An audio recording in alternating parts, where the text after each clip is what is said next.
ओम शांति। बाबा आज हम बच्चों को संगम युग में ब्राह्मणों का धर्म और कर्म क्या है उस चीज़ पर समझा रहे हैं। जिस तरीके से हमारी दादियों ने, बाबा ने अनेक प्रकार से इस ब्राह्मण जीवन को समझ करके अपने जीवन को लगाया, अपने जीवन में धारण करके कितनी आत्माओं की सेवाएं की। आज विशेष रूप से हमारी बड़ी दादी की स्मृति दिवस है और स्मृति दिवस अर्थात कि उन्होंने अपने जीवन में क्या क्या ऐसा कार्य किया, उन विशेषताओं को याद करते हुए हम भी अपने जीवन में कुछ ऐसी धारणाएं कर लें। बाबा की आज विशेष मुरली भी उसी तरीके से चल रही है। बाबा हम बच्चों को समझा रहे हैं कि जो ज्ञान के सागर बाबा ने दिया है, इतना अमूल्य ज्ञान है, उसको हमें जीवन में धारण करना है और दूसरों को भी कराना है। तो आज विशेष रूप से बड़ी दादी की 15वीं स्मृति दिवस है। उनकी विशेषताएं भी हैं जो मुरली के बाद हम लोग सुनेंगे। तो आज 25/8/2022 बाप दादा के साकार महावाक्य में बाबा बोले, मीठे बच्चे, तुम संगम युगी ब्राह्मणों का धर्म और कर्म है ज्ञान अमृत पीना और पिलाना। तुम नरकवासी को स्वर्गवासी बनाने की सेवा करते रहो। ये नरक की दुनिया है, अभी स्वर्ग में चलना है, तो ऐसे सेवा सबकी करनी है।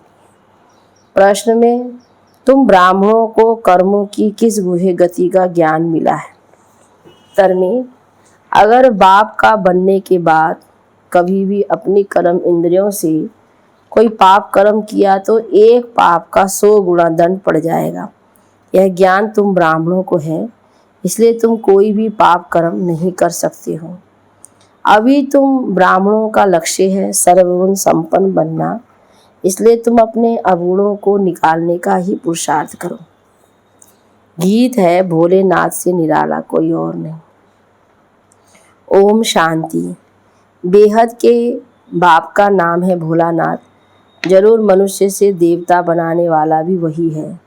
मनुष्य तो सब है, आसुरी संप्रदाय वे मनुष्य को देवता बना न सके। उनके लिए ही गाया हुआ है, मनुष्य से देवता किए करत न लागी वार। तो देवता रहते हैं अमर लोक में, यह है मृत्यु लोक। तो ज़रूर बाप आकर मृत्यु लोक में अमर कथा सुनाएंगे अमर बनाने के लिए। अब मनुष्य से देवता किए करत न लागी वार, यह किसको कहा जाए? तो जरूर शूद्रों को ही अडॉप्ट करता होगा ना। तो कहेंगे कि शूद्र वर्ण के मनुष्यों को ब्राह्मण वर्ण में ले आते हैं। इतने सभी बच्चे कहते हैं कि हम ब्रह्मा कुमार कुमारी हैं, ब्रह्मा की संतान हैं, प्रजापिता हैं, तो उनको जरूर धर्म के बच्चे होंगे। मुख वंशावली हैं तो भी जरूर माता पिता चाहिए ना। मम्मा की भी मुख वंशावली कहेंगे, बाबा को भी मुख वंशावली, तो दादे को भी मुख वंशावली ठहरी। कुख वंशावली का यहाँ नाम ही नहीं। वह कलयुगी ब्राह्मण है कुख वंशावली और तुम ब्राह्मणों मुख वंशावली। वह ब्राह्मण तो 1-2 का हथियाला बांधते हैं विष पिलाने के लिए, और तुम ब्राह्मण अमृत पिलाने परमात्मा से हथियाला बांधते हो। कितना अंतर है। वह नरकवासी बनाने वाले और यह स्वर्गवासी बनाने वाले। ज्ञान अमृत से मनुष्य से देवता बनते हैं, हम ईश्वर की औलाद बनते हैं, तो फिर मदद भी मिलती है। जब बाबा के बच्चे बनते हैं तो बाबा की मदद भी मिलती है हमको कार्य में।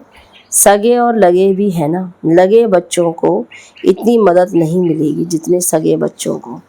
बाप का लव भी सगों पर ही रहता है।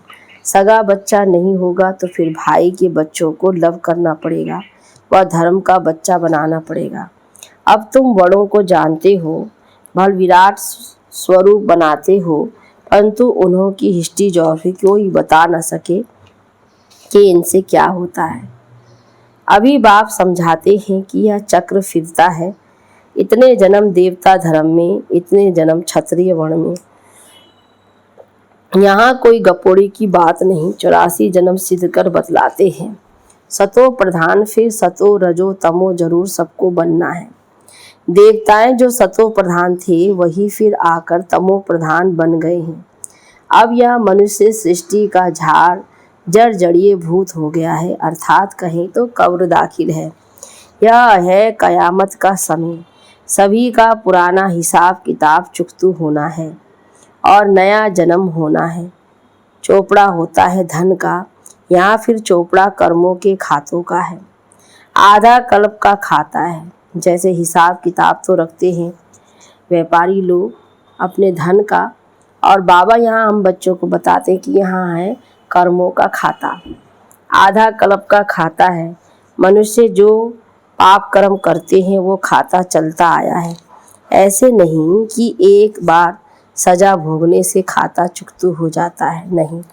पाप आत्मा कैसे बने, प्रतिदिन कर्मों का बोझा चढ़ते चढ़ते बिल्कुल ही तमो प्रधान बन पड़ते हैं। कोई फिर कहते हैं कि सन्यासी जब सन्यास करते हैं तो वह क्यों तमो प्रधान होने चाहिए, परंतु बाप कहते हैं उनका है रजो प्रधान सन्यास। अभी तुमको मिलती है श्रीमत, वह तो ही मनुष्यों की मत। जैसे लोग कहते हैं कि हम मोक्ष को पाते हैं, परंतु कैसे? सभी एक्टर्स को तो यहाँ हाजिर जरूर रहना है, वापिस जा नहीं सकते। गीता में भी बहुत ऐसी बातें लिख दी है। पहली बात है सर्वव्यापी की। अब तुम बच्चों के अंदर है बाप की याद, रचता बाप और साथ में बाप की रचना। तो सिर्फ बाप नहीं, उनकी रचना को भी याद करना पड़े। अपना धंधा धोरी भी करते हो और साथ साथ मूल वतन सूक्ष्म वतन शिव बाबा की बायोग्राफी ब्रह्मा विष्णु शंकर को भी जानते हो। फिर संगम युग के जगत अम्बा जगत पिता को भी जान लिया है। अभी ज्ञान में आए तो संगम युग में सारी बातें बाबा हम बच्चों को जानकारी में देते हैं। जगत अम्बा सरस्वती गाई जाती है, उनके चित्र अनेक हैं, वास्तव में मुख्य एक है जगत अम्बा सरस्वती। यह ब्रह्मा व्यक्त है जो अव्यक्त बनता है। अव्यक्त के बाद फिर ब्रह्मा, फिर साकार महाराजा श्री नारायण बनते हैं। फिर 84 जन्म शुरू होते हैं। अब तुम धंधा धोरी भी करते रहते हो तो कर्म इंद्रियों से ऐसा कोई पाप कर्म नहीं करना है जो विकर्म बन जाए, नहीं तो सर्वगुण संपन्न बन नहीं सकेंगे। गाते हैं ना, मुझ निर्गुण हारे में कोई गुण नाही। इस समय है ही झूठ खंड, सच खंड स्थापन करने वाला एक बाप है। इस समय सभी मनुष्य मात्र निधन के बन पड़े हैं। अभी तुम बच्चों में कोई भी अवगुण नहीं होना चाहिए। सबसे पहला अवगुण है देह अभिमान का। देही अभिमानी बनने में बहुत मेहनत है। देह अभिमान के कारण ही और सब विकार आते हैं। अहंकार है पहला नंबर शत्रु। बाप डायरेक्ट कहते हैं कि लाडले बच्चे देह का अहंकार छोड़ो। मुझे तो देह है नहीं, मैं इन आर्गन्स द्वारा आके बतलाता हूँ। तुम इन आर्गन्स से सुनते हो और समझते हो। बाबा कहते तुम बच्चे तो अपने ही कर्म इंद्रियों से सुनते हो और समझते हो। अब बेहद का बाप मत देते हैं कि मुझे याद करो तो तुम्हारे विकर्म विनाश हो जाए। कोई भी ऐसा पाप कर्म नहीं करो जो बदनामी हो और पद भ्रष्ट हो जाए। बाप कहते हैं बच्चे तुम्हें कोई भी राजयोग सिखलाकर स्वर्ग का मालिक बना नहीं सकते।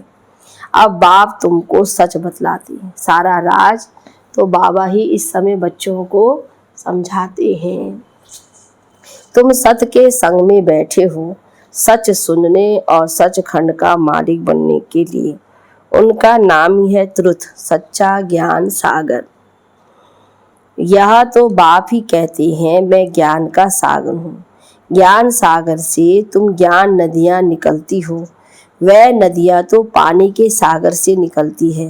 वह पतित पावनी कैसे कहलाई जा सकती? पतित पावन तो परमात्मा होगा ना, जो ज्ञान का सागर है। वह गंगा सारी दुनिया में थोड़ी जाएगी। यहाँ तो बेहद के बाप का ही काम है ज्ञान देना। तो तुम शूद्र से ब्राह्मण बनते हो, ब्राह्मण है चोटी। परंतु अब सतो प्रधान नहीं कहेंगे, अभी सब पुरुषार्थी हैं, सेवा कर रहे हैं, ईश्वरीय संतान हैं, इसीलिए ब्राह्मणों का बहुत मान है, क्योंकि भारत को स्वर्ग भी तुम बनाते हो। ऐसे नहीं कि लक्ष्मी नारायण भारत को स्वर्ग बनाते हैं, या तो बाप बनाते हैं ब्राह्मणों द्वारा, ना कि देवताओं द्वारा। जितने भी कार्य हैं, जितने भी कर्म हैं, वो बाबा के साथ ही हम बच्चे करते हैं, तो उसका ही यादगार पूरे जीवन में होता है। पुरानी दुनिया में आकर बाप को नई सृष्टि रचनी है। बेहद के बाप ने नया मकान स्वर्ग बनाया, नई चीज को पुराना तो होना ही है। लौकिक बाप भी नया मकान बनाते हैं तो जरूर पुराना होगा।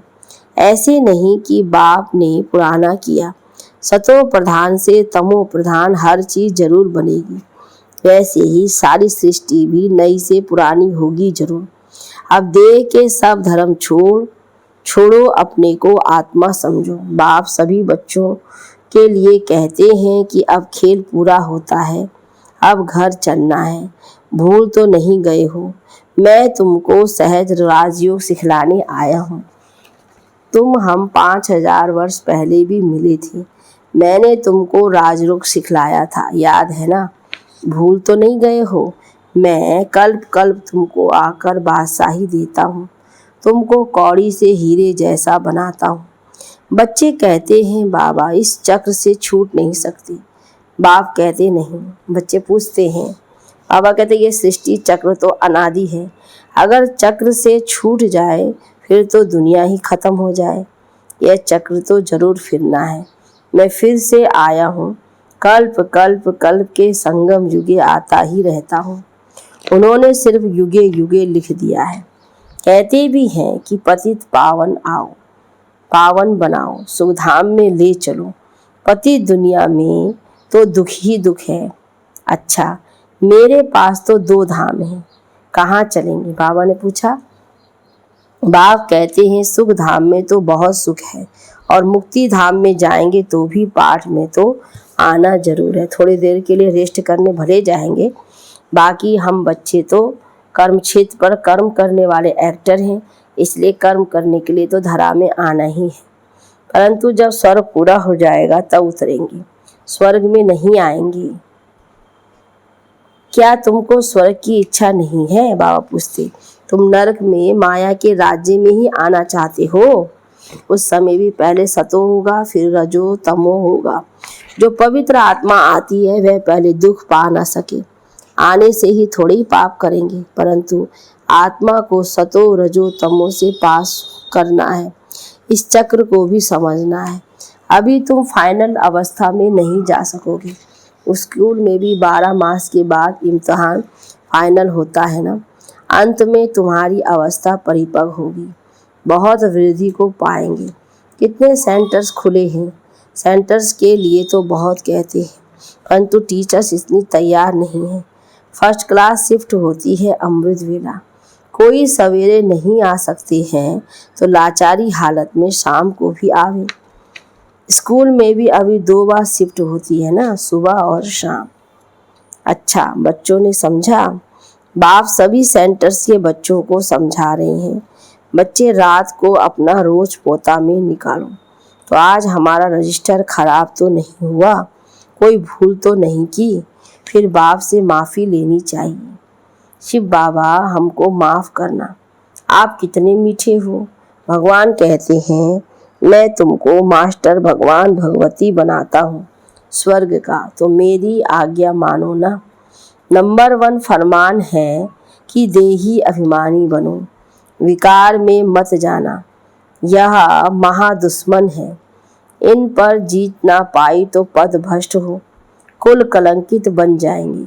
माया बड़ी प्रबल है, लड़ाई है यहाँ दीवे और तूफान की, इसमें तो बहादुरी दिखानी पड़े। हम बाप के बने हैं, फिर ये माया कैसे विघ्न डाल सकती है? हाँ, तूफान तो मचाएगी, परंतु कर्म इंद्रियों से कभी कोई विकर्म नहीं करना है। बहुत ऊंच पद मिलता है ना, कुछ ख्याल भी करो। तुम किसको कहेंगे कि हम नर से नारायण बनने के लिए पढ़ते हैं, तो सब हंसी उड़ाएंगे। यहाँ तो धारणा चाहिए, यहाँ तुमको पक्का करना है कि मैं तो आत्मा हूँ, आत्मा हूँ, तभी सतो प्रधान बन बाप के पास जाएंगे, फिर बाप स्वर्ग में भेज देंगे। अच्छा, मीठे मीठे सिकी लदे बच्चों प्रति नंबरवार पुरुषार्थ अनुसार बच्चों प्रति बाप दादा का याद प्यार और गुड मॉर्निंग। रूहानी बाप की रूहानी बच्चों को नमस्ते, रूहानी बच्चों की रूहानी बाप दादा को गुड मॉर्निंग, नमस्ते बाबा, नमस्ते। धारणा के लिए मुख्य सार। पहली पॉइंट में अपना रजिस्टर खराब ना हो, इसका ध्यान रखना है। बाप की आज्ञा मान देही अभिमानी बनना है। कर्म इंद्रियों से कोई भी भूल नहीं करनी है। दूसरी पॉइंट में सर्वगुण संपन्न बनने के लिए कर्म इंद्रियों से ऐसा कोई पाप कर्म ना हो जाए जिसका विकर्म बन जाए। पुराना हिसाब किताब चुकतू करना है।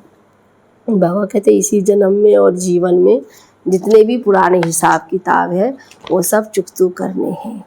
वरदान देते हैं बाबा, अपने भाग्य की स्मृति से सदा खुशी में डांस करने वाले खुश नसीब हो।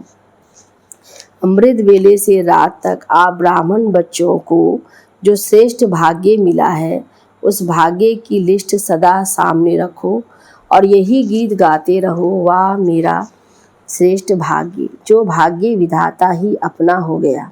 इसी नशे में सदा खुशी की डांस करते रहो। कुछ भी हो जाए, मरने तक की बात भी आ जाए, लेकिन खुशी नहीं जाए।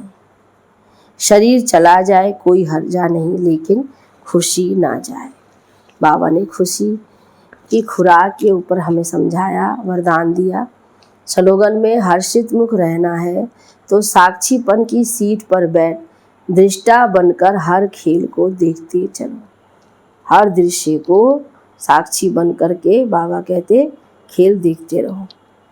अब सुनते हैं दादी प्रकाश मणि जी के 15वीं स्मृति दिवस पर उनके अनमोल महावाक्य, संपन्नता व संपूर्णता की समीपता की निशानियाँ।